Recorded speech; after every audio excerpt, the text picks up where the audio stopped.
This is me with the Michael Keaton Batmobile in 1989, and this is me with Christian Bale's Tumbler in 2012.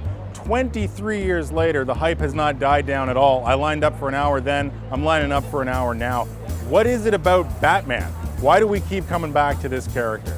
Comic books are supposed to be the escape from reality. If you want to get out of your normal life, you dream about being the guy with the magic green ring or the dude that can fly. You don't dream about being the billionaire whose parents were horribly slaughtered and spend the rest of his life on a mission of revenge. And yet, we still do. We're still with this guy. He can't fly, lasers don't come out of his eyes. He's got a pretty cool costume, but let's face it, Iron Man's is better.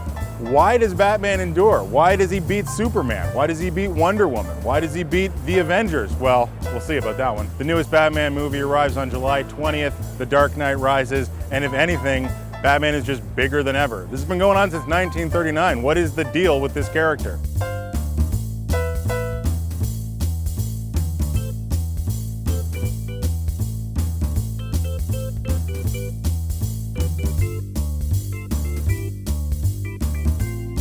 Batman is just such a powerful character. When the Tim Burton film, the first film, came out, we saw a massive resurgence of Batman product. You know, there was bootleg Batman t-shirts being sold on the street and all sorts of stuff. You'd be hard-pressed not to walk up to somebody on the street and say, hey, do you know who Batman is? And they wouldn't know. Mm-hmm. You know, the majority of them would probably even know that he's Bruce Wayne. I think for most people, and certainly for me, it was the costume. He has one of the coolest costumes in comics. You can't get around it. It's black, it's got pointy parts, it's got a huge cape that billows out with pointy parts on the bottom of the cape, you know, the scalloped cape. Well, we always like capes and masks. That some of the greatest heroes wore masks. It's very chic, it's very sexy to have a cape. Just visually, he's one of the most iconic and coolest characters as well, you know. His silhouette is instantly recognizable, you know, as opposed to other heroes. Also, his villains are creepier too, which is really neat. Batman resonates. You know, guys like Batman and Robin resonate with kids, so as well as adults. So there's always a demand for that product. So we can't keep Batman action figures in stock. Every time they make a new Batman action figure, we sell out of it. The modern world has a couple of elements in it that Batman either mirrors and might even generate. One of them is the Gothic, the dark side of the soul coming out, what Jung calls shadow culture. He comes from the dark, from a city. His superhuman powers are more human-like, more connected to a city culture, a secular culture. He makes much more sense today than a Superman coming from another planet. I was never a huge Superman fan, partly because I was a Marvel guy more than a DC guy. It seemed to me like the Marvel titles were more fun than the DC titles. But Batman, even though I wouldn't necessarily classify him as a fun character, he just had that dark appeal. Also, he was a little, you know, creepier than Superman. He had a bit more of a streetwise kind of angle to him. If you're a DC Comics fan, it's, you know, the two sort of pillars are Batman and Superman. So, and I think like a lot of people, Batman's easier to identify with because he is human and he's flawed and he's a darker character, and it inherently makes him cooler on the surface, you know. So he's much easier to kind of latch on to. That's why it's so easy to love seeing Batman punching Superman because it's like, you know, he represents authority and power and this disconnect with the everyman, whereas Bruce is one of us, and he's experienced loss the way we have, and he's flawed, and he's probably insane. And the character was also, as I was becoming, moving out of my preteens and into my teens, you know, you go through that teenage angst, right? And Batman is definitely one of the more angsty characters in comics. So as a young teenager, you kind of really relate to that. I think what it really comes down to is Batman is sort of a reflection of what we would like ourselves to be. You know, every kid is kind of picked on in the schoolyard. Every kid feels that they've been done injustice. You know, I mean, nothing quite like having your parents killed in front of you. But kids respond to that.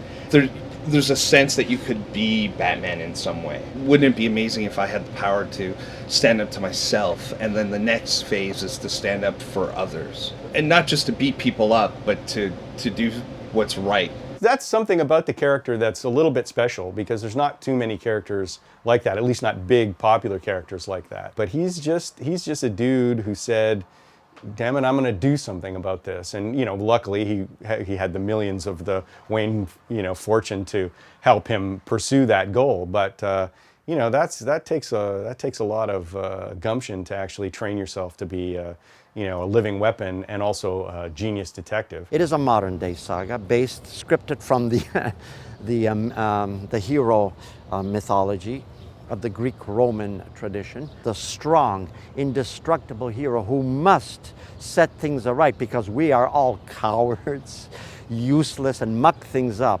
is a Western myth, where it probably was a pattern within our unconscious, that we need these people to come forward.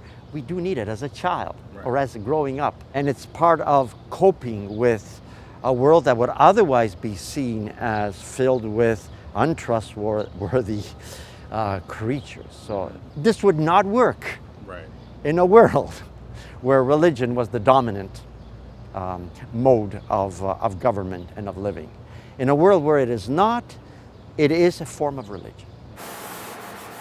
So yeah, I did a 10-page Batman story with Damon Lindelof, and both of us were really interested in exploring a couple aspects of the Batman character. We both really love the idea of like an inexperienced Bruce Wayne as Batman, where maybe he's still more Bruce Wayne and not fully consumed by the Batman persona yet. For me, that's one of the things that makes that character so interesting, is that line between Bruce Wayne and Batman is so blurred now, where I don't even know if there is a Bruce Wayne anymore.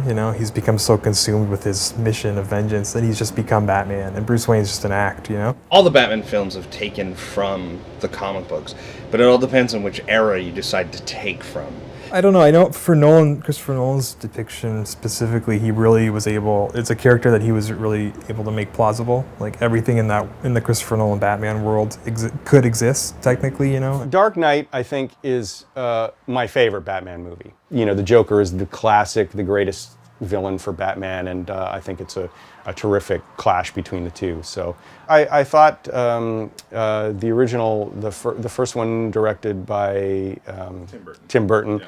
I thought that was good. I mean, it had a little bit of that tongue-in-cheek stuff. When he did the sequel to it, he really brought the tongue-in-cheek stuff into the forefront, and I wasn't so fond of that. The 60s Batman is kind of where Tim Burton has drawn a lot of his stuff from. And in the 70s is Denny O'Neil and Neil Adams really pulled Batman back up, increased the sales on the book like crazy, because they made Batman way more of a detective than he ever was. They brought it into maybe a little bit more of a real world, like eco-terrorists, like Ra's al Ghul. And they brought the Joker back in, really brought him to the forefront and made him completely psychotic. Mm-hmm. Not just a guy goofing around, but like somebody who's like a mass murderer that the Joker is today. Yeah, I mean, it's kind of a cliche at this point, but the Frank Miller stuff really is, I think, the pinnacle of Batman stories. Dark Knight Returns and Year One. I don't know which one's better. They're both so different and so amazing. So I think Nolan has taken parts of both the Frank Miller stuff and the Denny O'Neil, Neil Adams stuff, and has kind of made his film on that. Last two films have been spectacular. Mm-hmm. So let's hope this third one just knocks it out of the park like the last one did.